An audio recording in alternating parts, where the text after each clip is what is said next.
Salam alaikum, j'espère que vous allez bien depuis la dernière vidéo. Voici le deuxième épisode de la série consacrée à la sexualité en islam. Pour ce faire, je vais me baser sur un extrait du verset 223 de la sourate al-Baqarah du Coran. Nisa'ukum harthun lakum fa'tu harthakum anna shi'tum wa qaddimu li anfusikum. Vos épouses sont pour vous un champ de labour. Allez à votre champ comme vous le voulez et œuvrez pour vous-même à l'avance. En quoi réside la beauté de ce verset?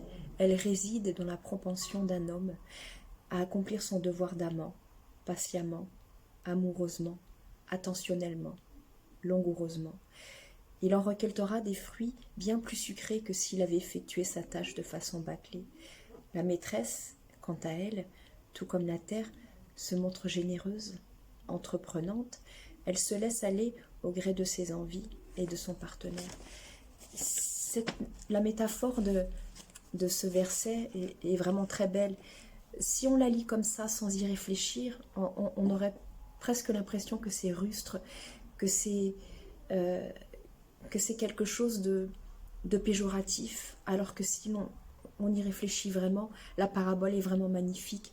Si l'on cultive une terre de façon mécanique, à vouloir tout contrôler, tout timer, la terre finira par s'épuiser, se dessécher et produire quelque chose qui n'aura pas cette qualité en fait.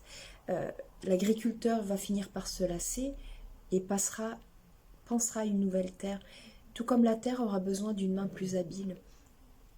C'est une métaphore qui renvoie aux instincts primaires de l'homme et de la femme, mais qui renvoie à une attitude, à un comportement, à une façon d'être, une façon de faire, un comportement à avoir l'un envers l'autre. C'est un partenariat, c'est une collaboration. L'intimité entre un homme et son épouse, entre une femme et son époux, est une explosion d'essence. C'est un épanouissement mutuel, une amélioration de soi. Pourquoi une amélioration de soi?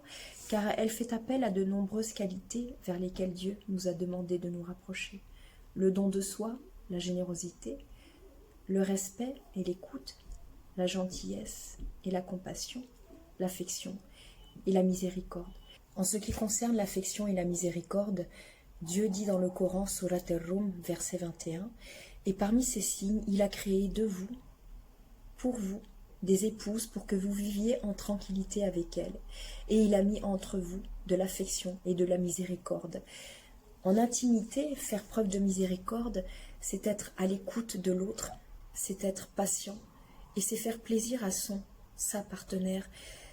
Faire preuve d'affection, c'est être généreux, amoureux, tendre et fougueux. La sexualité est donc une collaboration de deux êtres conscients de la beauté et de la force d'une union.